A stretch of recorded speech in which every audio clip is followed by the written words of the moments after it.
¿Quién diría? ¿Quién? Pero quién diría que estamos ya en la recta final?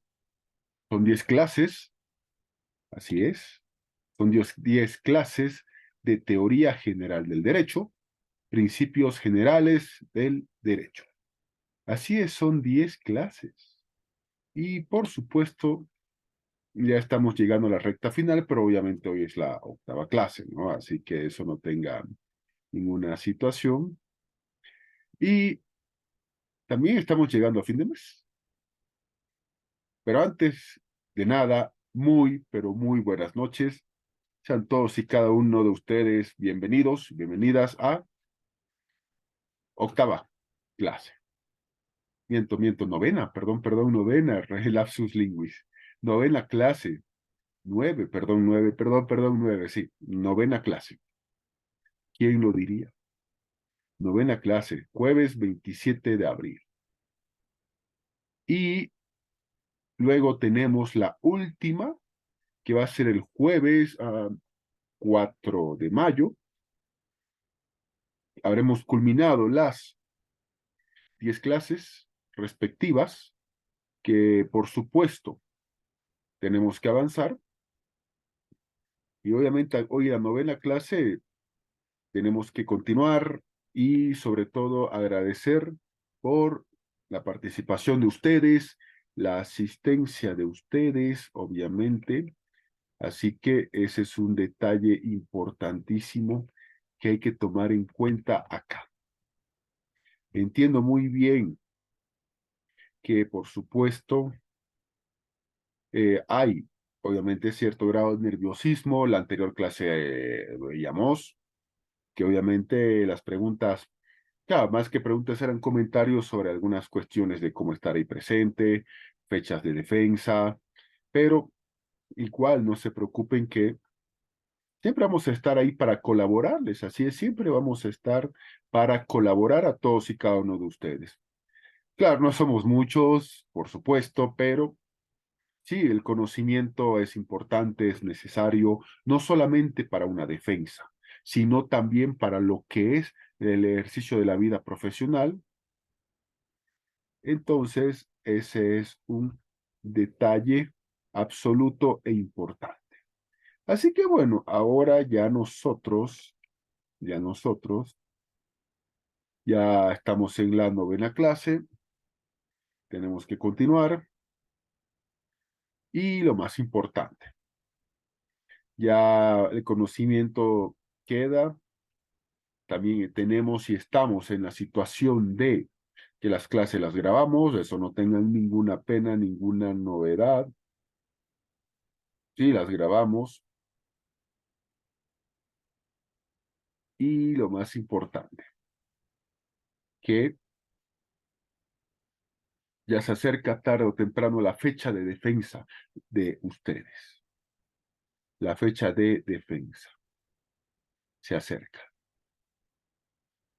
Y hay que estar tranquilos porque, por supuesto, también hay que entender muy bien que este es un proceso en el que ustedes van a llegar a la culminación de la universidad. Ese día de la defensa de ustedes va a ser el último día en el que ustedes van a ingresar como estudiantes y ese mismo día saldrán como abogados. Si estamos o no en la defensa de ustedes dependerá del destino, de la providencia. Pero pase lo que pase, igual están ahí con todo nuestro apoyo, toda la fe, toda la confianza, por supuesto, de cada uno de los docentes de la universidad también, el doctor Alberto Salamanca como jefe de la carrera. Entonces, ahí nos damos cuenta de que sí o sí va a haber ese nivel de confianza y ese voto de confianza a ustedes. Y desde ya, preparándonos, y está muy bueno que estemos acá. No somos muchos. Claro, las primeras 2, 3 clases hay que reconocer que éramos bastantes. Sí, hay que reconocer eso. Algunos ya directamente, es cierto, ven los videos de YouTube, ya perfecto. Otros han defendido y ya para qué continuar con las restantes clases, pero aquí nosotros tenemos que ver que siempre va a haber preguntas de esta rama en los exámenes. Así es, siempre va a haber preguntas de esta rama en los exámenes. Siempre lo va a haber. Siempre lo va a haber. Ahora tenemos que continuar con la 9ª clase, porque eso es lo que a nosotros nos va a interesar. Obviamente puede haber o no preguntas al final. Ya yo entiendo que en este momento ya muchos están en un grado de nerviosismo absoluto, no hay ningún problema. Igual pueden hacerme, como lo han venido haciendo, ¿no? Consultas al el personal de WhatsApp, de eso no tengan ninguna pena, no lo tengan. Y hay que seguir, hay que continuar en todo sentido. Así que tienen todo nuestro apoyo y esta noche hay que continuar. Es la última semana del mes de abril. Ya yo sé que muchos de ustedes tienen ya fecha de defensa, sí, obvio, la tienen. Pero ya en la anterior clase hemos dado tips y al finalizar vamos a dar más tips en base a lo que, por supuesto, se requiera, por supuesto, para que ustedes tengan una defensa absolutamente exitosa. También daremos consejos, no tengan pena de todo eso. Así que, bueno, creo que ya hemos dado una bonita introducción, la hemos dado. 9ª clase, son 10. La siguiente clase, pues 4 de mayo liquidamos, terminamos. Pero siempre queda el hecho de que todavía falta un paso, el último que ustedes tienen, deben de dar. Estamos acá para colaborar y coadyuvar. De eso no tengan la más mínima duda. Así que, sin más preámbulo,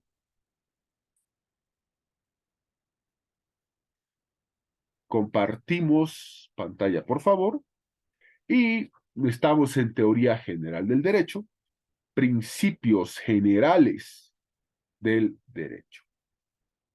Teoría general del derecho, principios generales del derecho. Y ya nos toca avanzar un tema, o unidad 9, el pluralismo jurídico. Un tema importante en todo sentido y que, bueno, ya tenemos que abarcar y enfocar, por supuesto, ya la recta final de nuestra materia de preparación para ustedes. Así que arranquemos. Lo primero, pluralismo. Claro, la palabra pluralismo ya nos viene, plural, sí, ya nos viene cuando hablamos de plural, es decir, diverso, variedad, diversidad. Eso nos trae a nosotros la palabra pluralismo. Y sí, todas esas definiciones son absolutamente correctas, o mejor dicho, todos esos significados son absolutamente correctos. Diversidad, pluralidad, etcétera. Entonces, eso es algo absolutamente importantísimo que nosotros tenemos y debemos de decirlo. Entonces, pluralismo. Primero, pluralismo es la teoría que supone la realidad compuesta por principios diferentes y que preconiza la coexistencia de varias tendencias. Lo primero que aquí estamos haciendo, por si acaso, es ver una definición muy breve, solo una lámina, y soy honesto al decirlo, una lámina del pluralismo, porque nuestro tema, obviamente, es el pluralismo jurídico.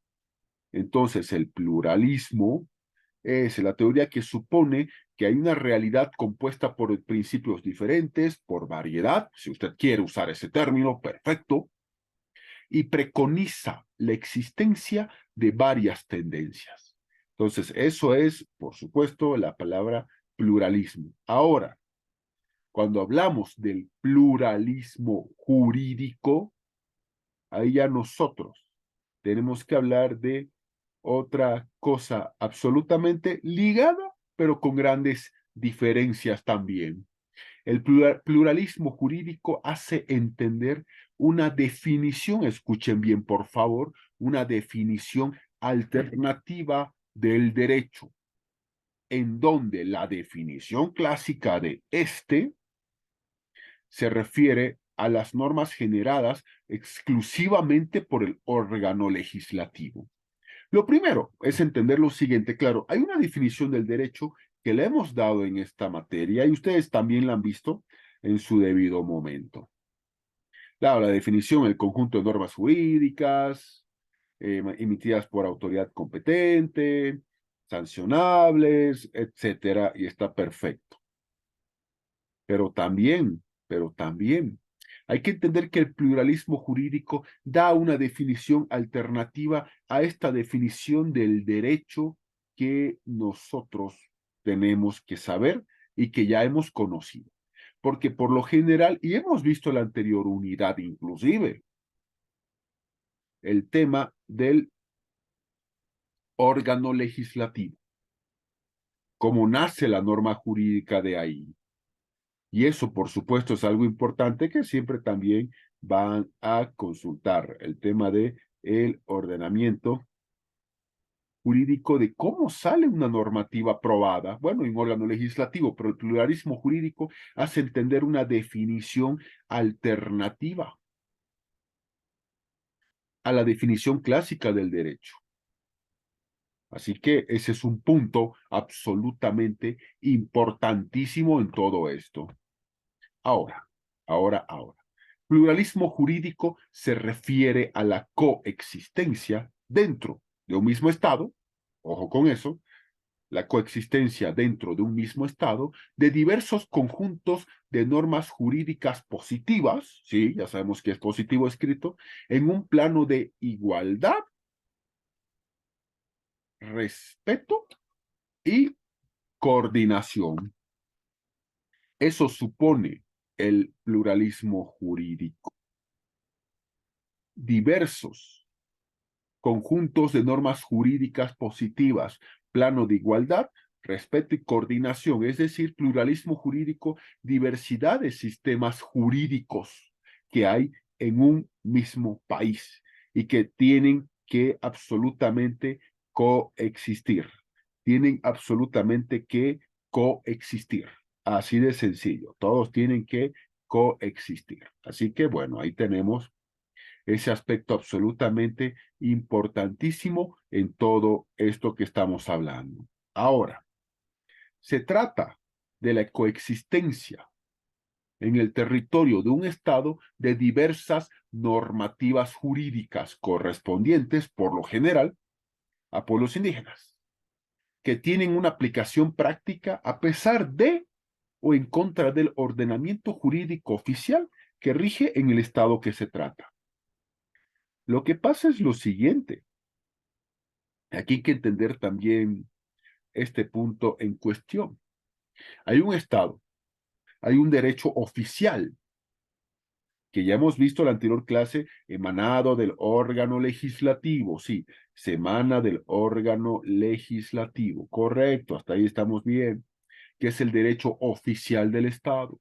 Pero también dentro de ese mismo Estado nosotros nos encontramos con que hay una diversidad de normas jurídicas que también existen, que están vigentes y lo más importante, que también se aplican.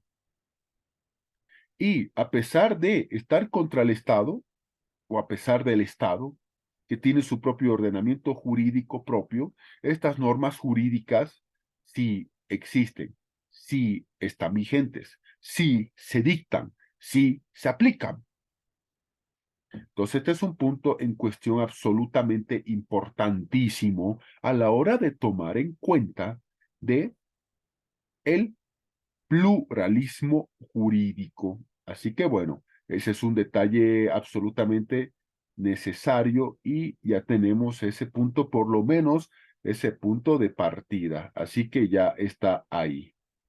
Bueno, ahora, hay que definir al pluralismo jurídico como la multiplicidad, es decir, la diversidad de prácticas existentes en un mismo espacio social.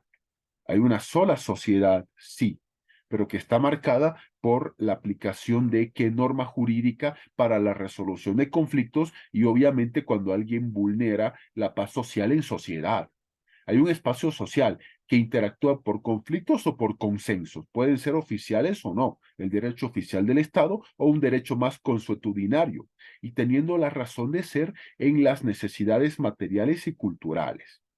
Que eso es algo que iremos desarrollando en el transcurso de la presente noche, porque hay que hacerlo y estamos nosotros, por supuesto, absolutamente enfocándonos en el pluralismo jurídico. Entonces, ahí tenemos ese punto absolutamente importantísimo. Ahora,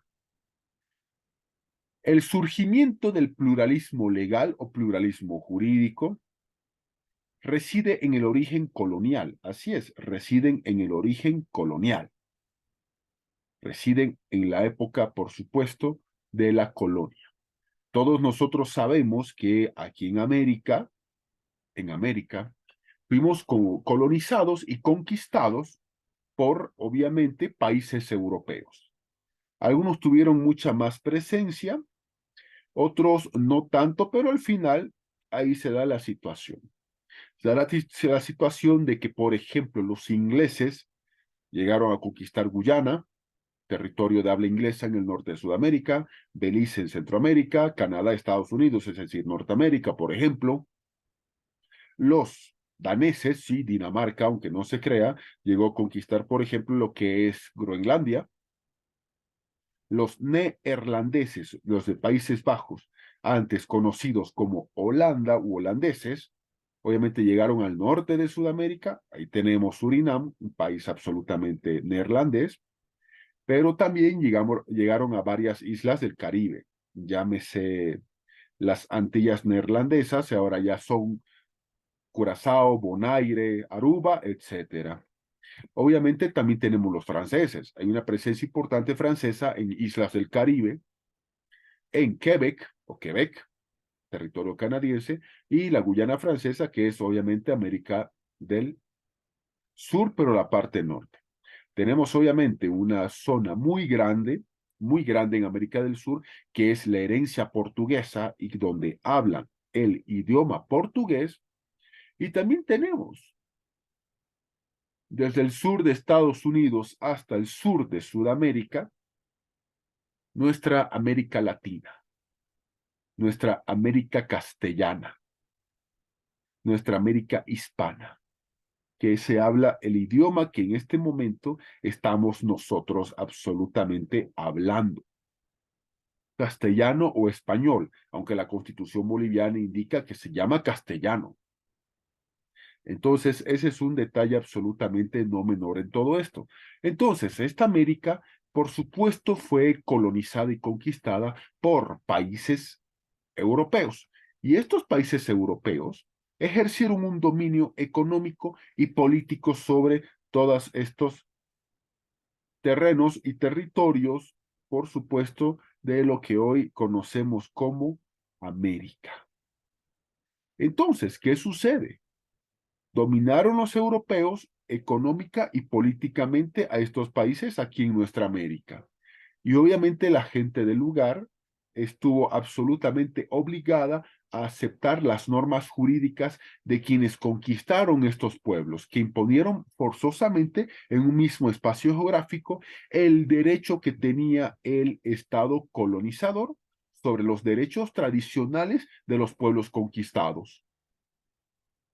Sería falso decir que los pueblos que habitaron esta América no había derecho, es falso, sí lo había. No un derecho escrito como el derecho hispano, pero sí había derecho. Así es, había un derecho.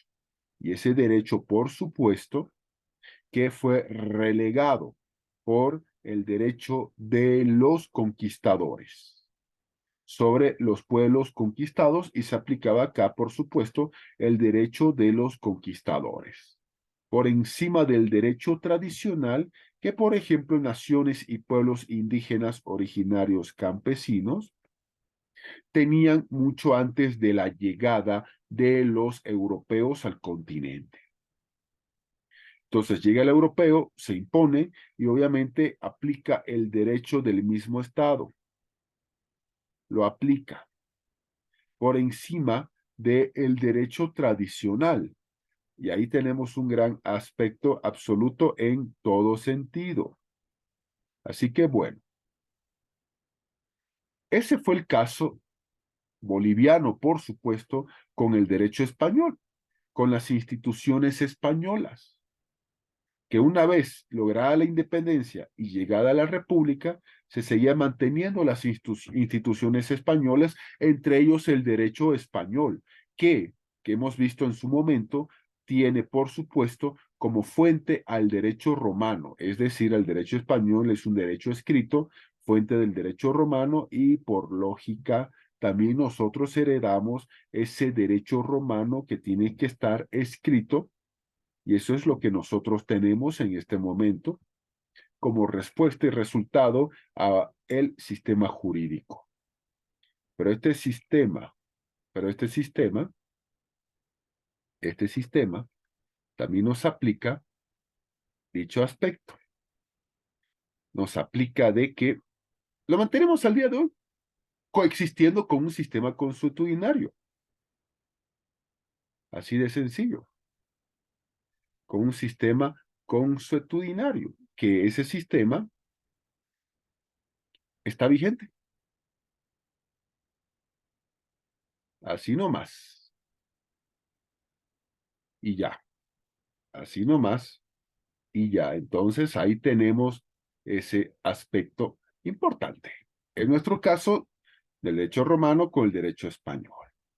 Ahora, otro enfoque del pluralismo jurídico es que también hay muchos que consideran al pluralismo jurídico como un elemento de la globalización en el ámbito de la economía global y sus intereses de regulación social supranacional.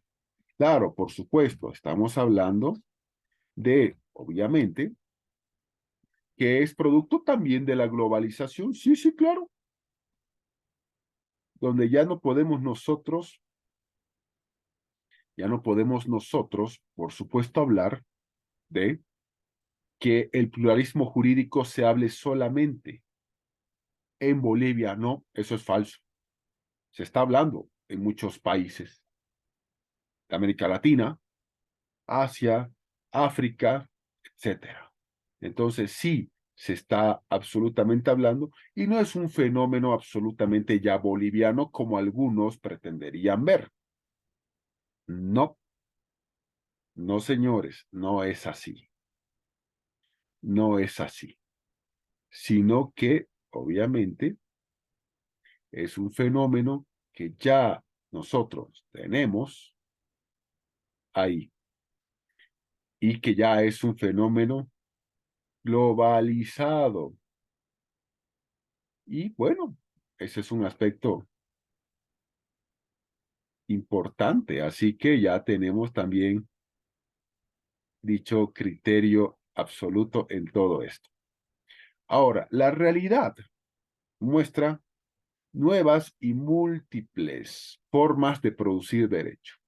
Ya no solamente ese derecho al que estamos nosotros acostumbrados, sino que estamos hablando de que hay fenómeno práctico histórico del pluralismo jurídico.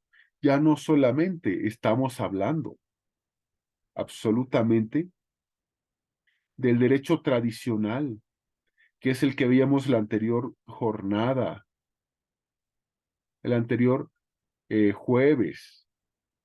Ya no. Hay otras formas de hacer derecho, no necesariamente a través del derecho formal.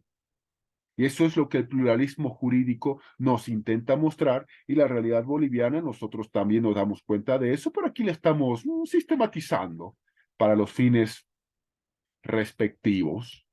Ahora. La producción y la aplicación de estos derechos provenientes de las prácticas sociales comunitarias, independientes de los órganos del Estado y de los tribunales ordinarios de justicia, provienen del seno de la propia comunidad. Ojo con eso, dando lugar a una nueva lógica de una nueva justicia que nace de estas prácticas sociales. Si nosotros pensamos, por ejemplo, que, que, que no tienen derecho los pueblos indígenas que actualmente están en Bolivia, es falso, sí tienen su derecho, sí tienen su derecho, sus instituciones jurídicas, la tienen. Así de sencillo, la tienen y la tienen y tienen. Así que ese es un gran error. Pero también obviamente la herencia del derecho español está absolutamente presente, absolutamente vigente. La herencia del derecho español también está vigente, hay que decirlo, al igual que el derecho de los pueblos indígenas. El secreto es hacerlos coexistir. Pluralismo jurídico. Pluralismo jurídico. Ahora, de esta manera y en base a todo lo que hemos estado explicando, nos encontramos con lo siguiente.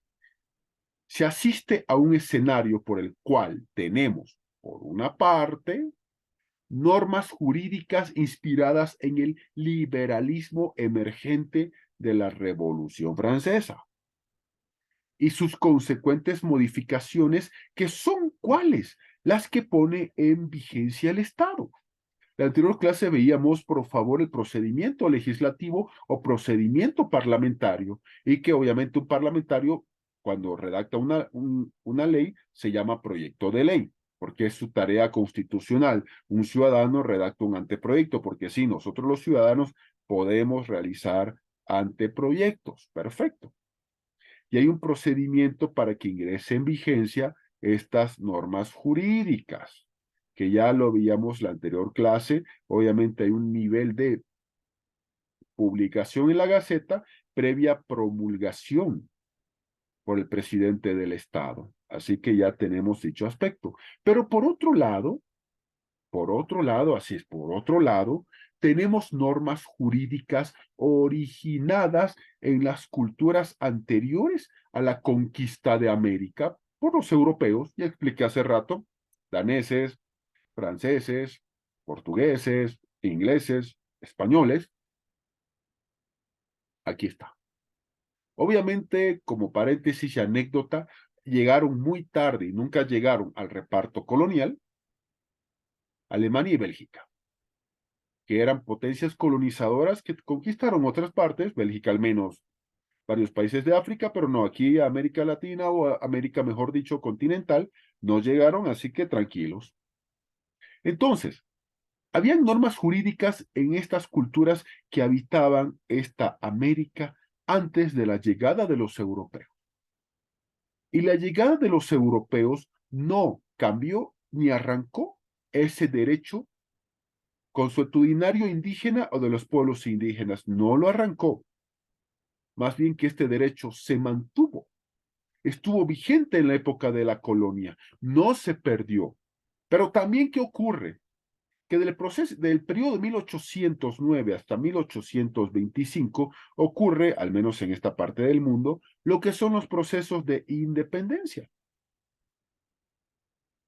Y estos procesos de independencia tampoco hacen que ya vienen repúblicas, modelos republicanos, tampoco hacen que este derecho consuetudinario indígena o indígena consuetudinario desaparezca. No, más al contrario, hay una época de fortalecimiento, así es, fortalecimiento. Entonces, por supuesto, después del nacimiento de las distintas repúblicas, nos encontramos con que hay normas que emergen y siguen emergiendo de las prácticas de los distintos grupos sociales. Así de sencillo. Así que ahí nos encontramos con dicho aspecto. Así de sencillo. Así, así. Entonces,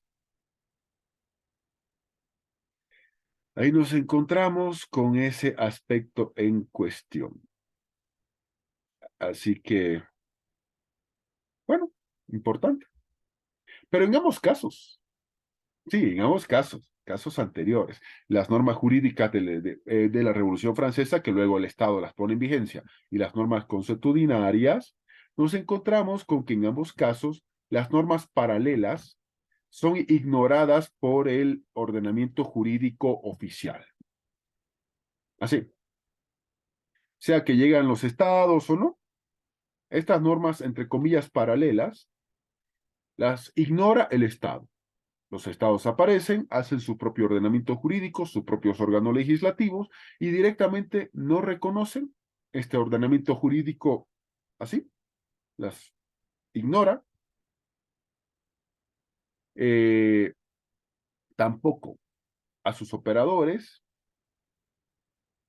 y por supuesto a su institucionalidad tampoco. Entonces, ahí tenemos ese aspecto bastante importante que también hay que tomar en cuenta, que por supuesto se los ignora y las personas involucradas, ese es el otro problema. A ver, que las personas involucradas tampoco tenían posibilidades de acceder a la administración de justicia del Estado. Gran problema, grandísimo problema, por supuesto. Gran y enorme problema. Por una parte, ponte a pensar. Por una parte, en muchos lugares de Bolivia, hasta el día de hoy, no conocen policía. El día de hoy, siglo XXI, sí, no conocen. Esta fecha no conocen. Policía, jueces o Ministerio Público. Esas instituciones importantes del Estado. Ya, tu derecho no lo reconocemos como Estado, pero como Estado tampoco vamos a llevarte un juez a tu lugar para que aplique derecho. Entonces, quedas en el limbo. Quedas absolutamente en el limbo. Así de sencillo, queda en el limbo. Y entonces, ¿qué hacemos? Exacto, seguir con el derecho. Seguir con el derecho, así es. Seguimos con el derecho. ¿Cuál? El nuestro. Dicen los que aplican el derecho consuetudinario indígena. Así de sencillo. Y ya está. Y este es un gran problema de la administración de Bolivia, la administración de justicia. ¿Por qué? Porque hay muchos lugares que hasta el día de hoy obviamente no cuentan con jueces. Por ejemplo, les doy un caso importantísimo, los que conocemos obviamente La Paz. La Paz tiene un municipio limítrofe, Palca, así es, Palca. Y el municipio de Palca, hasta el día de hoy, no tiene jueces ni nada por el estilo. No los tiene, no los tiene. Si tienen problemas, tienen que dos opciones, o aplicar justicia a través del sindicato agrario, o si no, directamente venirse hasta la ciudad de La Paz a ver ese asunto, con la Administración de Justicia de la ciudad de La Paz. Entonces, ahí hasta el día de hoy se ven esos temas. El Estado no reconoce ese derecho preexistente desde antes de la llegada de la República, y cuando llegaron los españoles, mucho antes seguía vigente, pero tampoco te dio una solución. Listo, pero te ignoro. Así es la solución, pero te ignoro. Entonces, características del pluralismo. Por supuesto que sí. Características del pluralismo. Uno, primera característica, las normas producidas por el Estado, que son el derecho oficial o el derecho republicano, tienen una existencia legitimada, una existencia legítima. ¿Por qué? Porque son producidas por los órganos o poderes del Estado, legislativo o ejecutivo, que son los que, mediante leyes o reglamentos respectivamente, ponen en vigencia la norma que regula la vida en sociedad de los habitantes del Estado respectivo. Así de sencillo, así de simple. Ya hemos visto el procedimiento legislativo de la anterior clase. El Ejecutivo promulga, pero el Ejecutivo también tiene potestad de establecer decretos supremos, decretos reglamentarios, que son decretos supremos, pero que reglamentan una ley, porque una ley del Ejecutivo tiene la famosa disposición transitoria de que en 90 días, en el plazo de 90 días, el órgano ejecutivo emitirá el respectivo reglamento, y el reglamento es por, obviamente, decreto. Entonces, hay la participación en la creación de normas jurídicas. Tengan cuidado en el examen de grado si les preguntaran este punto, porque el Ejecutivo produce norma jurídica, al igual que el Legislativo, pero la diferencia es que el Legislativo produce ley y el Ejecutivo no la produce o genera, pero sí la promulga. Tengan cuidado con eso, por eso estoy diciendo norma jurídica y no ley, porque la ley es del Legislativo y pare de contar y ya está. Así de simple, directo y sencillo. Entonces, con eso estamos absolutamente bien. Y obviamente regula la vida en sociedad de los habitantes del estado respectivo. Obviamente regula nuestra vida en sociedad, ese ordenamiento jurídico oficial. Y que por supuesto ustedes lo han estudiado y que van a rendir examen de áreas de ese ordenamiento jurídico oficial del estado. Así que ya saben.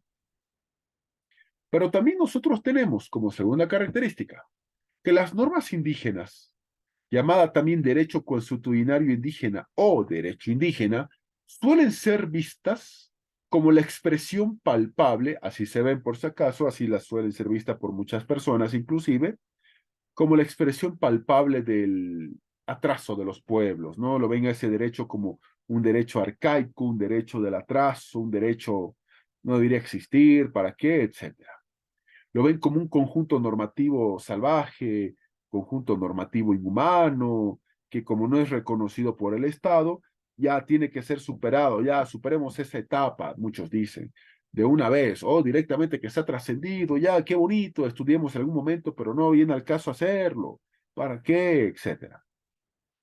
Entonces, obviamente, esto es un aspecto de una segunda característica, pero sí, ese derecho consuetudinario, derecho indígena, y esto que estamos hablando, de lo que es pluralismo jurídico, por supuesto que viene mucho al caso, y esto de acá nos demuestra de que hay una diversidad de ordenamientos jurídicos, hay una diversidad de ordenamientos jurídicos, entonces ya está ese absoluto detalle. Luego, ¿qué tenemos? Que se las trata como una normativa insurgente contra el Estado. Es decir, se la ha llegado a ver inclusive como una norma que contradice el Estado, todos los preceptos del Estado y los principios del Estado, inclusive cuando hablamos de la aplicación de esta normativa jurídica en marco de la justicia plural y dentro de lo que es el pluralismo jurídico. Y para muchos, obviamente, no tienen que ser permitidas desde un punto de vista, ¿cuál? Ninguno. Ningún punto de vista se tendría que permitir esto, dicen, por supuesto los que no están de acuerdo con el pluralismo jurídico. Entonces, esta es una tercera característica al respecto. Entonces, queda claro que el derecho de los pueblos indígenas no es una antigüedad, no es algo que sea absolutamente arcaico y que tiene que olvidarse, no, o que tiene que superarse, no, todo lo contrario, así es todo lo contrario. Primero, en primer lugar, existen. En la práctica y en nuestra realidad, esta normativa, ¿saben que sí existe? Ya en este pleno siglo XXI, en este día de hoy, ya no podemos negar la existencia de este sistema jurídico que lo están manejando y se sigue manejando. Así de sencillo. Ya no se puede hacer ni pensar en eso. Y en segundo lugar, que pueden servir de ejemplo para su adopción por otras autoridades no indígenas. Porque hay disposiciones, por ejemplo, basadas en equidad que son buenas y que las toman las autoridades indígenas como forma de resolución, usando esa palabra. Entonces, aquí nos vemos que hay un contenido a veces que es muy rico del contenido que tienen los pueblos indígenas. Es un contenido muy rico. Entonces, muchas autoridades no indígenas, por supuesto que lo toman en cuenta para sus futuros fallos o futura aplicación. Entonces, ahí estamos, y ahí estamos con también dicho aspecto absolutamente importantísimo. Entonces, bueno, ahí está el detalle absoluto. También la adoptan otras autoridades no indígenas. Esa es la palabra. Ahora, clasificación del pluralismo.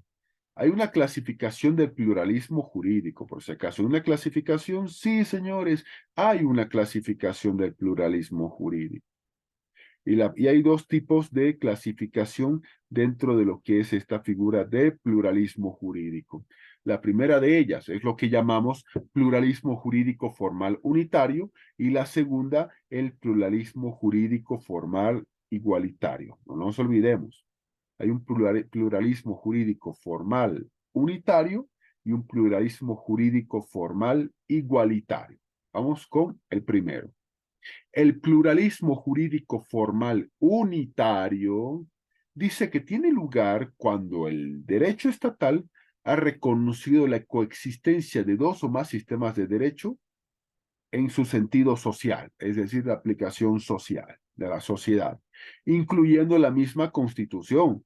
Pero ojo, el pluralismo jurídico formal unitario indica que el derecho oficial se ha reservado la facultad, así es el poder político, se reserva la facultad de determinar unilateralmente la legitimidad y el ámbito de aplicación de los demás sistemas de derecho que son reconocidos. Este es un punto absolutamente importante. Ahora, este tipo de pluralismo jurídico está en el convenio 169 de la Organización Internacional del Trabajo, de la OIT, que es el convenio sobre pueblos indígenas en los países miembros y firmantes de la ONU, porque la OIT obviamente es parte de la ONU. Entonces ahí nosotros nos encontramos con ese aspecto en cuestión del pluralismo jurídico formal unitario, pero, también tenemos el pluralismo jurídico formal igualitario, en donde el derecho oficial no se reserva la facultad de determinar unilateralmente sobre la legitimidad y el ámbito de los derechos de los sistemas del derecho reconocido. Pero el derecho oficial, en esta perspectiva del pluralismo jurídico formal igualitario, reconoce la validez de las normas de los diversos sistemas de derecho, su fuente en una comunidad especial que como tal conforma una parte diferenciada pero constitutiva de la sociedad y que tiene una capacidad para que el Estado, para que el derecho, perdón, sea reconocido como parte de ese orden interno, es decir, igualarlo. A eso nos referimos, por eso se llama igualitario. El derecho formal del Estado tiene que estar igualado o un ámbito de igualdad frente a lo que es el derecho indígena consuetudinario, que esto da lugar a un pluralismo jurídico.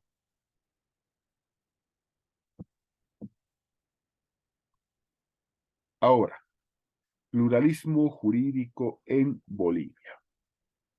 Ha estado presente, ha estado presente en el transcurso de la historia por haber coexistido varios sistemas normativos, aunque no reconocidos por quienes ejercían el poder político dominante. Estos sistemas inclusive fueron subvalorados y muchas veces reprimidos y perseguidos aquellos que querían aplicar un sistema jurídico diferente al sistema de derecho oficial, pero ¿saben qué? Que existía mucho más antes de la llegada inclusive de los propios europeos a esta parte del mundo.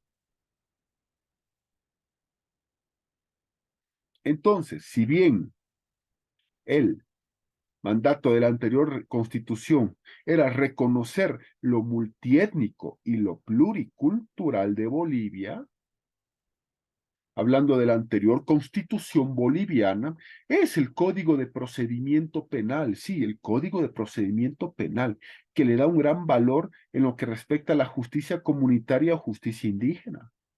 Y antes de aclarar, bajo el título de justicia comunitaria, se han hecho muchas barbaridades, castigo físico a personas, linchamientos. No, la justicia comunitaria no está para eso, o lo que llamamos hoy día justicia indígena, no.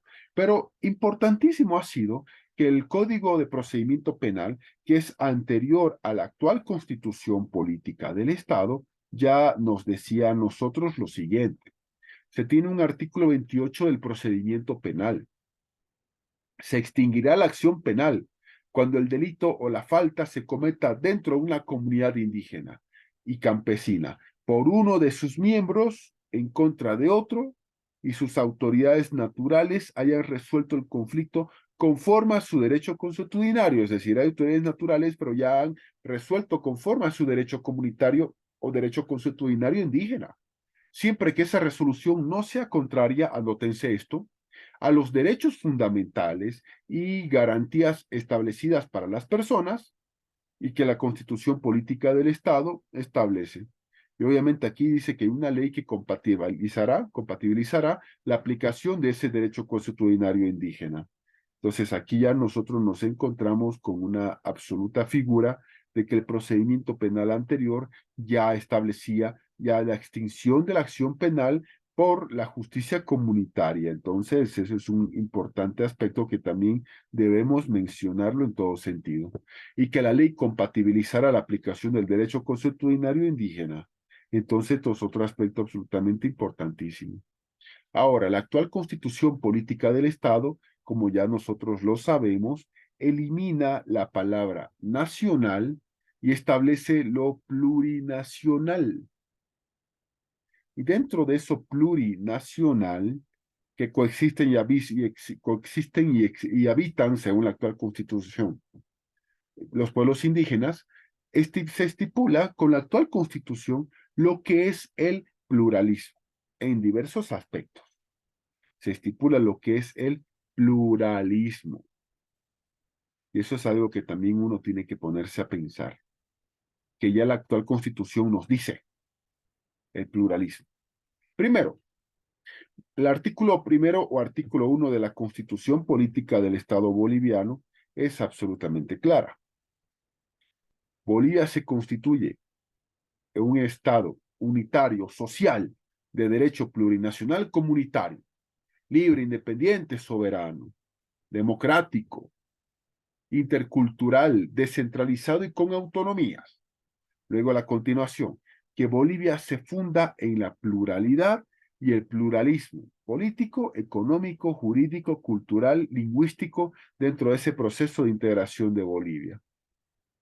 Entonces, aquí nosotros nos damos cuenta de que habían campos que, por supuesto, en la Guerra del Chaco los tenían los paraguayos, pero había un detalle,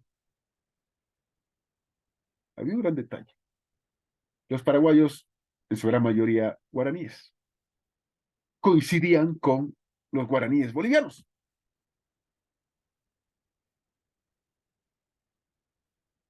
Casi mismas instituciones, pero no reconocía ese Estado boliviano.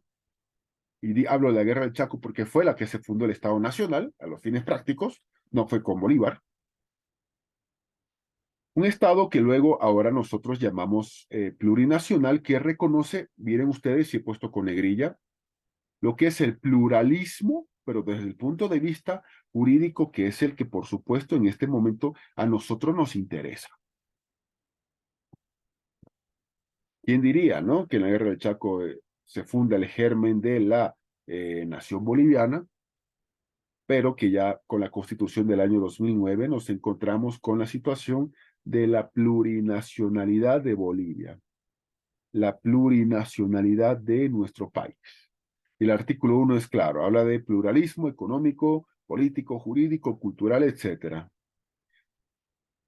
Luego también nosotros tenemos que ya, pero en materia sindical, el artículo 51 habla de que todas las trabajadoras y trabajadores tienen derecho a organizarse en sindicatos de acuerdo a ley. pero que el Estado respetará los principios sindicales de unidad, democracia sindical, pluralismo, pero el pluralismo que habla aquí por si acaso, y lo estoy poniendo para hacer una aclaración, no es el pluralismo jurídico, es un pluralismo político, autosostenimiento, solidaridad e internacionalismo. Entonces aquí nos damos cuenta que hay una situación de que hay un pluralismo político que ya se tiene que reconocer y es la base, por ejemplo, de el sindicalismo, especialmente las autoridades sindicales que saben muy bien que hay un cierto periodo donde van a tener que postularse y hay otros grupos y cada grupo tiene una afinidad política diferente. Pero no nos referimos a ese punto, porque eso es pluralismo, sí, pero el político, no el jurídico, que nos interesa, pero siempre es bueno hacer esa pequeña, gran aclaración que nunca está absolutamente de más hacerla. Ahora, esto es importante de la actual Constitución. Órgano judicial y Tribunal Constitucional Plurinacional.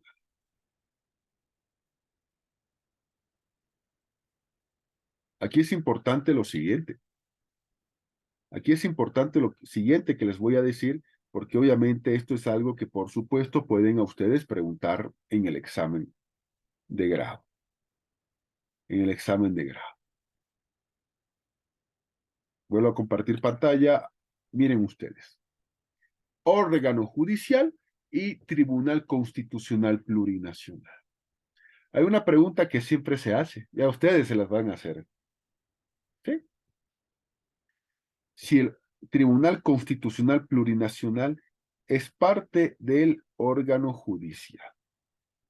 Por inercia muchos terminan diciendo sí, el Tribunal Constitucional por inercia. Muchos dicen sí, es parte del órgano judicial, la respuesta es no. No, no, no, no. Por eso miren ustedes el título 3 de la Constitución.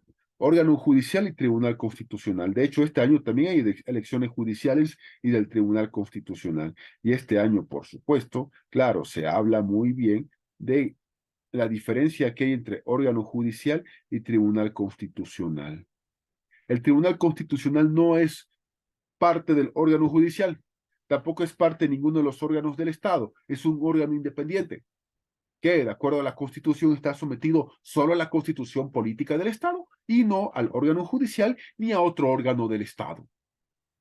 Entonces, tengan cuidado cuando te pregunten si realmente el Tribunal Constitucional es o no parte del órgano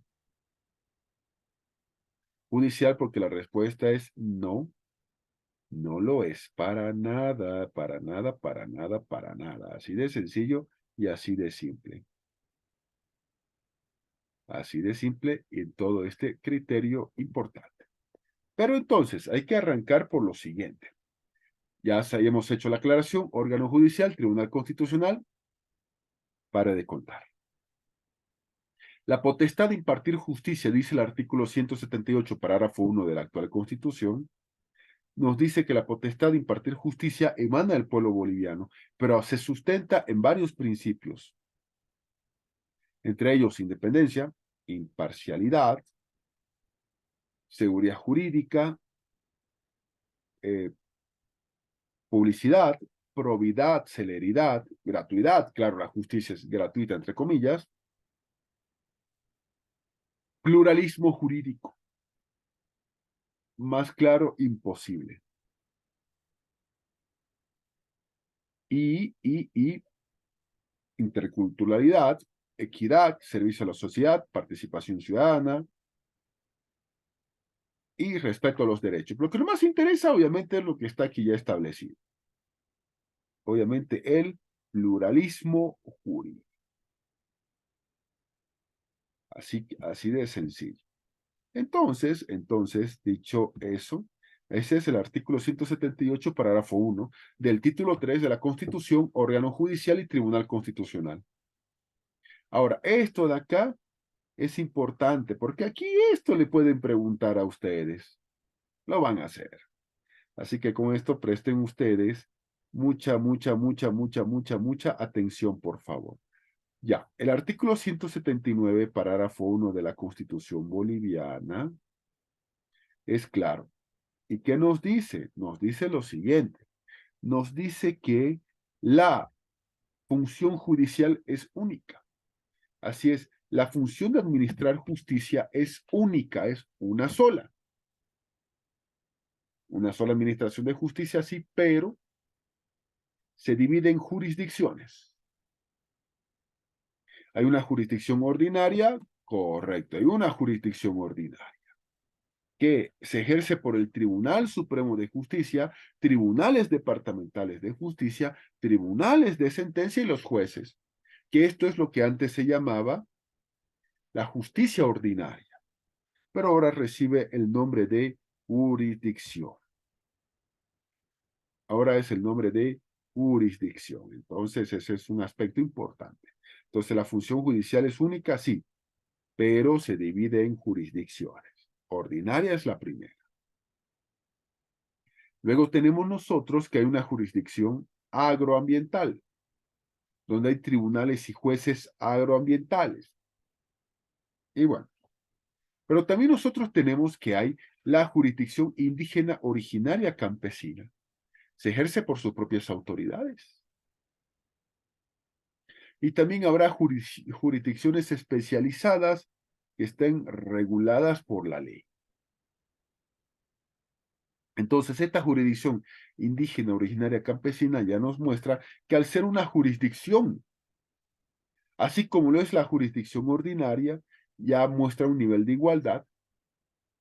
Y esto es el ejemplo absoluto de lo que es el pluralismo jurídico. Ahora, el parágrafo 2 del artículo 179 de la Constitución, ahí lo están viendo ustedes. La jurisdicción ordinaria y la jurisdicción indígena originaria campesina gozarán de igual jerarquía. Aquí no hay que el juez indígena vale menos que un juez ordinario, o de la jurisdicción ordinaria, perdón, mejor dicho. La respuesta es no. Ambos pesan y valen igual, y lo dice la propia y mismísima Constitución Política de Bolivia. Ahora, escuchen bien esto. La justicia constitucional se ejerce por el Tribunal Constitucional, pero ojo, miren este punto. Jurisdicción ordinario, agroambiental, indígena, ordinaria campesina, jurisdicciones especializadas que la ley va a hacer. Claro, es que ese es el detalle. La justicia constitucional es justicia a cargo del Tribunal Constitucional. No es una jurisdicción. Está mucho más por encima de las propias jurisdicciones, inclusive. Esto es algo, por supuesto, que aquí nosotros narramos, pero que en constitucional es el lugar donde obviamente se tendría que profundizar al respecto a este punto. De ahí nosotros nos encontramos con que el Consejo de la Magistratura es parte del órgano judicial. El Consejo de la Magistratura es absolutamente parte del órgano judicial, ese ente administrativo, disciplinario, etcétera, que tiene obviamente el órgano judicial. Ahora, tenemos que la jurisdicción ordinaria no reconoce fueros, privilegios ni tribunales de excepción. Este es un punto absolutamente importante. Sin embargo, más adelante también este 180 nos dice que hay una jurisdicción militar que juzgará los delitos de naturaleza militar regulados por la ley. De hecho, hay hasta un código penal militar. Hay un código penal militar, por si acaso. Así que ahí está el detalle absolutamente importante del artículo 180. Ahora, jurisdicción ordinaria. La jurisdicción ordinaria está reconocida en el artículo 180 de la Constitución, pero también en el artículo 29 de la ley del órgano judicial, esa ley 025 del órgano judicial. Y obviamente esta jurisdicción es parte del órgano judicial, por supuesto. Entonces es un detalle absolutamente importante. Entonces, aquí tenemos nosotros imagen de la bella Sucre, sede del órgano judicial y del Tribunal Constitucional Plurinacional. Ahora, el ejercicio de esa jurisdicción ordinaria se ejerce a través de, uno, Tribunal Supremo de Justicia, que antes se llamaba Corte Suprema de Justicia de la Nación, que es el máximo tribunal de justicia que se extiende a todo el territorio de Bolivia y está su sede en la ciudad de Sucre. Luego tenemos los tribunales departamentales de justicia, como tribunales de segunda instancia con jurisdicción en todo el territorio del departamento respectivo. Y la sede del tribunal departamental siempre estará en la capital del departamento. Luego tenemos tribunales de sentencia y jueces con jurisdicción donde se ejerce competencia en razón de territorio, naturaleza y materia. Aquí no se olviden lo siguiente, la jurisdicción se mide por territorio, la competencia por materia. Repito una vez más, la jurisdicción se mide por territorio, la competencia se mide por materia. Así, jurisdicción por territorio, competencia por materia. Entonces, ese es un detalle absolutamente importantísimo. Así que bueno, ahí está. Ahí está, ahí está, ahí está lo importante. Y la jurisdicción ordinaria reconocida en el artículo 180 de la Constitución tiene, por supuesto, algunos principios. Tiene algunos principios, entre ellos gratuidad. Lo sé, lo están pensando. No lo digan. No lo digan, no lo digan, no lo digan. Publicidad, transparencia, no lo digan. Yo sé, lo sabemos. Sí, sí, yo sé, la clase está siendo grabada y será subida a YouTube y será vista en un momento por sus restantes compañeros, aunque ahí se hayan conectado o no, no importa, por estudiantes de otras facultades, de Unifrance del país, facultades de Derecho de otras universidades del mundo, sí, lo sé. Transparencia y gratuidad, sí. Al igual que oralidad, bueno, oralidad, sí. Celeridad, sin comentarios. Probidad, jueces probos, sin comentarios. Honestidad, sin comentarios. Legalidad, sin comentarios. Eficiencia, eficacia, accesibilidad, inmediatez, verdad material, debido proceso e igualdad de las partes ante el juez, sin comentarios. Al respecto, por favor, y lo dejamos ahí esta partecita. Sí, sí, en serio. Así de sencillo. Así que bueno, así que sí, yo sé, sin comentarios al respecto, porque mejor ahí nomás. Sí, todos sabemos nuestra opinión sobre la administración de justicia boliviana. Así que vamos al siguiente punto. Jurisdicción indígena originaria campesina. Así es, jurisdicción indígena originaria campesina. Ya habíamos visto anteriormente que, obviamente, si retrocedemos un poquito, el 179 dice que la función judicial es única, pero se divide en jurisdicciones. Ordinaria, agroambiental, indígena, originaria, campesina. Aquí está la mejor evidencia del pluralismo jurídico. Obviamente la justicia constitucional es por el Tribunal Constitucional Plurinacional, que no pertenece al órgano judicial, que está por encima del órgano judicial, y por supuesto que no es parte de los órganos del Estado, es un órgano absolutamente independiente, de una naturaleza constitucional. También el 180 habla de una jurisdicción militar, pero hemos hablado de la jurisdicción ordinaria. Obviamente está el Tribunal Supremo de Justicia, los tribunales departamentales, tribunales de sentencia y jueces. Y los principios que se rigen. Pero ahora nos toca hablar de la jurisdicción indígena originaria campesina, por favor. Primero, que la jurisdicción consiste en la potestad que tienen las naciones y pueblos indígenas originarios campesinos de administrar justicia de acuerdo a un sistema propio, por medio de sus autoridades, pero dentro del marco de la constitución política del Estado. Pero también aquí nosotros tenemos que diferenciar que los pueblos y naciones indígenas de La Paz, Beni, Santa Cruz y cada uno de los 9 departamentos no van a tener una situación de similitud de la administración de justicia o similitud de lo que es los sistemas de instituciones que ellos absolutamente poseen. Así de simple. Entonces, eso es nuestro importante punto de partida. La justicia comunitaria, sí, en cierto momento la jurisdicción indígena originaria campesina recibe ese nombre, nombre que muchos le siguen dando, aunque obviamente lo más adecuado sería jurisdicción, pero bueno, se entiende.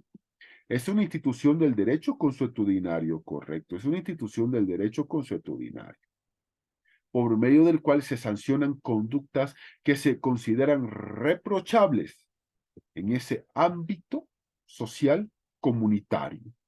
Sin la intervención de las autoridades ordinarias, a eso nos referimos, y se aplican sus principios, valores culturales y lo más importante, por supuesto, normas y procedimientos propios, que es así como se venía actuando este Estado desde prácticamente que nació hasta el día de hoy. Este Estado nació hasta el día de hoy estaba como lo tenemos, y esta jurisdicción indígena, este, justicia comunitaria y este derecho se sigue absolutamente manteniendo. Se sigue manteniendo. Entonces, eso es un aspecto también que es importante. Ahora, la jurisdicción indígena originaria campesina también tiene que tener reglas. Hace rato, cuando hablamos de justicia comunitaria, también les indicaba de que a nombre de esa justicia, barbaridades y medios se hicieron, incluyendo quemar vivo a un alcalde en Ayoayo. Eso no es justicia comunitaria, eso no es jurisdicción, eso es delito y para de contar. ¿Por qué? Porque obviamente la jurisdicción indígena originaria campesina tiene que respetar el derecho a la vida, al derecho a la defensa y todos los derechos y garantías que están establecidas en la constitución política del Estado. ¿La justicia indígena tiene el mismo valor de la justicia ordinaria? Por supuesto que sí. Caciques, capitanes, malcus de justicia tienen el mismo nivel que los jueces de la jurisdicción ordinaria. Y sus fallos y sentencias, el mismo valor respectivo. De eso se trata el pluralismo jurídico. Ahora, esta jurisdicción se aplica en un vínculo particular de las personas que son miembros de cada una de las naciones o pueblos indígenas originarios campesinos, por lo que están sujetos a la jurisdicción los miembros de la nación, ya sean que actúen como actores o como demandados, denunciantes, querellantes, imputados, recurrentes o recurridos, etcétera. Es decir, ya aquí se aplica en ese vínculo particular con una persona que es parte de esta nación o pueblo indígena originario campesino. Pero también esta jurisdicción reconoce los asuntos indígenas originarios campesinos establecidos en la ley de deslinde jurisdiccional, que es una ley que pone obviamente los límites respectivos, que también estamos sacando partes acá. Se llama ley de deslinde jurisdiccional. La misma que determina mecanismos de coordinación y cooperación entre la jurisdicción indígena originaria campesina, obviamente la jurisdicción ordinaria y la agroambiental, que cada uno establece sus mecanismos absolutos de coordinación y cooperación, porque la idea es que si bien el país establece el artículo 179 de la Constitución y la jurisdicción militar del artículo 180, establece que son diversas jurisdicciones, aunque la función judicial de administrar justicia es una sola, claro, no significa que existan abismos insalvables entre jurisdicciones, que las jurisdicciones ni se miren ni se toquen y cada quien a lo suyo. No, la idea no es esa. La idea es que haya cooperación amplia, coordinación amplia entre estos jueces y, obviamente, nuestros jueces ordinarios y los de la jurisdicción indígena originaria campesina. A eso es donde nosotros estamos refiriéndonos en este puntito de acá. Ahora, la jurisdicción indígena originaria campesina se aplica también a las relaciones y hechos, además del vínculo personal que ya señalamos anteriormente, que se producen dentro del territorio. ¿Cuál? De su territorio. O cuyos efectos se producen dentro de la jurisdicción de ese pueblo indígena originario campesino. Hace rato veíamos que primero hay un vínculo particular. Se aplica entre personas que somos parte de esta nación o pueblo indígena originario campesino. Pero también a las relaciones y hechos que se realizan dentro del territorio o cuyos efectos se producen dentro del mismo. Así de sencillo. Así de simple. Así que eso es algo importante. Diferencias. Sí, diferencias. Diferencias, diferencias, diferencias. Diferencias, diferencias. Antes de eso, tenemos que hacer hincapié que en Bolivia es un país donde con la actual, bueno, con la anterior constitución política del Estado, pero en las reformas del 94 se reconoce ya la situación de que hay una diversidad cultural. Hay una diversidad cultural, la hay y se la reconoce, se la reconoce. Pero con mayor fuerza, con la actual constitución política del Estado, ya se establece esa firmeza de lo que es esa idea del pluralismo jurídico. Ya se establece esa idea de lo que es el pluralismo jurídico. Ese nivel de diversidad existente.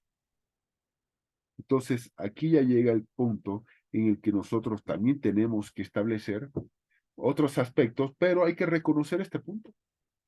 La llegada de la República no hizo otra cosa más que profundizar este sistema que existían, aunque el Estado formalmente hablando no lo querría reconocer.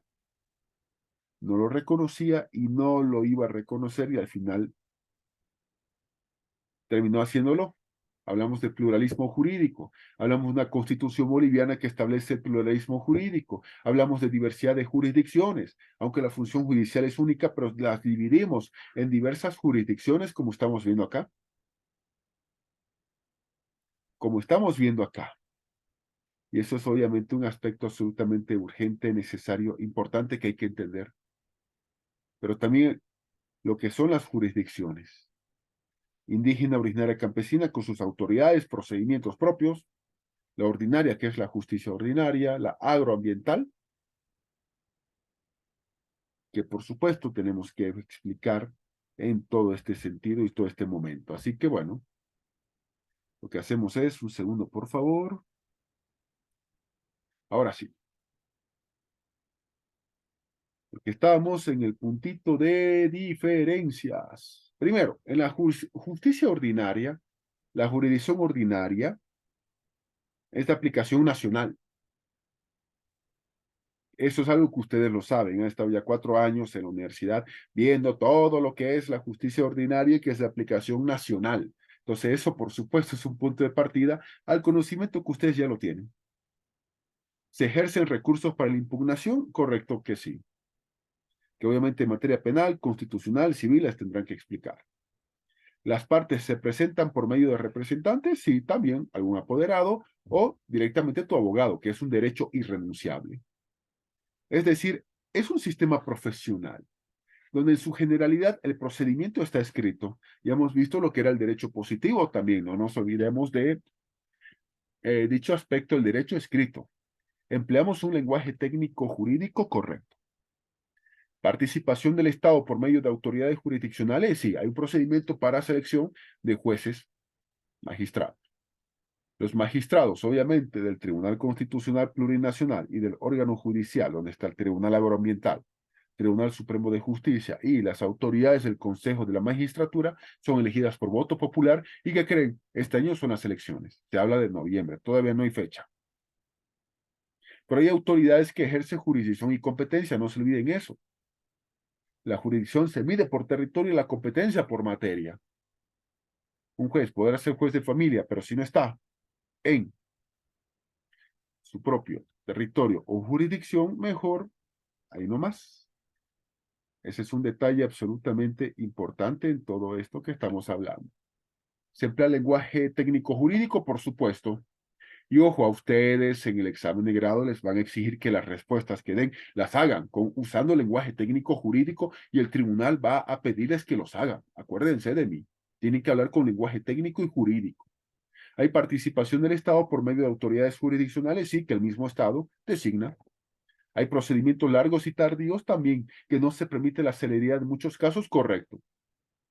Hay burocracia, sí. Retardación de justicia, sí, correcto. Corrupción, la administración de justicia, somos Bolivia, ni que se diga de esto bajo ningún argumento. ¿Y todo esto tiene costo económico? Claro que sí, la justicia es gratis, pero no cualquiera puede pagar esa gratuidad. Y obviamente la actual administración de justicia está con un nivel de muy, pero muy poquísima credibilidad. No vamos a mentirnos a estas alturas, sí, ¿para qué vamos a hacerlo, cierto? Obvio. Pero en la justicia comunitaria o jurisdicción indígena originaria campesina, obviamente estamos hablando de una aplicación local. Hay única instancia, es rápida, hay celeridad, hay una justicia pronta, oral. No tiene un costo económico en muchos casos. No, que sepamos, que bueno, ya sabemos que eso es Bolivia. La deliberación es pública y está consensuada. Hay un control de la comunidad para evitar corrupción en los fallos. La comunidad se mete mucho a controlar dentro también de lo que llamamos el control social. Y para evitar que un fallo perjudique a uno injustamente y beneficie a otro injustamente. O sea, los injustos no pueden caber ni beneficiado ni perjudicado. Y obviamente se utiliza un idioma originario de los 36, bueno, o sea, excluyendo obviamente el castellano que están ahí también. Sin embargo, pese a estas características beneficiosas, el problema radica en el erróneo entendido de que a nombre de justicia comunitaria o jurisdicción indígena originaria campesina se producen excesos, sí, que son delitos comunes a los fines prácticos, así es. Muchos recordarán que el año 2003, más o menos, sí, un alcalde en Ayoayo lo acusaron de corrupción sin pruebas y terminaron prendiéndole fuego en la plaza principal de Sica. No miento, Ayoayo, perdón, sí, era Ayoayo, perdón, no Sica, Ayoayo. El alcalde era Benjamín Altamira. Entonces, no, esto tiene que ser sancionado en el marco de la jurisdicción ordinaria. No puede cubrirte la justicia comunitaria si decides linchar a un alcalde y prenderle fuego en la plaza principal, así sea por acusación de corrupción. No, esto tiene que ser sancionado por nuestra jurisdicción y punto. Y está en la Constitución. Así de simple. Y ya está. Entonces, este es un punto importante. Volvemos a reiterar. En la jurisdicción ordinaria, volvemos a reiterar, por favor, la diferencia. En la jurisdicción ordinaria hay una aplicación nacional, sí. Hay códigos nacionales, sí. Procedimiento nacional, ni que se diga. ¿Ya los conocemos? Sí. Procedimiento penal, procedimiento civil o código procesal civil, código procesal constitucional, etcétera. Ya está eso escrito. ¿Hay impugnación? Hay impugnación. ¿Hay representantes y abogados? Claro que sí. ¿Hay un sistema profesional? Por supuesto. Procedimiento escrito, eso ya es algo evidente. Lenguaje técnico jurídico, los abogados también tienen que emplearlo. ¿Participa el Estado a través de las autoridades jurisdiccionales que ha colocado el mismo Estado? Correcto, es absolutamente correcto. Hay procedimientos largos, tardíos, denuncias de corrupción, sí, lo sabemos. Hay un costo económico, bueno, el abogado tiene un costo económico. Y también, obviamente, las denuncias de cobros, que eso es algo que también ya nosotros sabemos. Poca credibilidad, también, vamos a decir lo contrario. No he encontrado hasta el día de hoy un boliviano, un colega, que me diga que la justicia boliviana es la mejor del mundo. No hay eso. Lo opuesto es obviamente la justicia comunitaria o jurisdicción indígena originaria campesina. Celeridad, sí. Oralidad, sí. ¿No hay un costo económico? No. ¿Pero hay control de la comunidad? Por supuesto que sí. Para evitar corrupción en los fallos, tiene que haber control y obviamente un idioma originario que se emplea. Pero también repetimos lo que decíamos al inicio. A título de justicia comunitaria o de jurisdicción indígena originaria campesina, y lo más importante, del pluralismo jurídico, no se pueden cometer delitos comunes. Así de sencillo, no se puede haber eso. No puede haber violación a los derechos humanos ni nada por el estilo. ¿Por qué? Porque obviamente Ya la Constitución nos dice que esta jurisdicción tiene que reconocer el derecho a la vida, a la defensa y los demás derechos y garantías que la mismísima Constitución lo establece.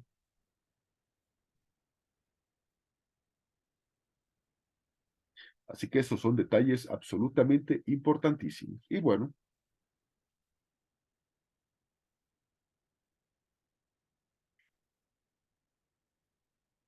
novena clase.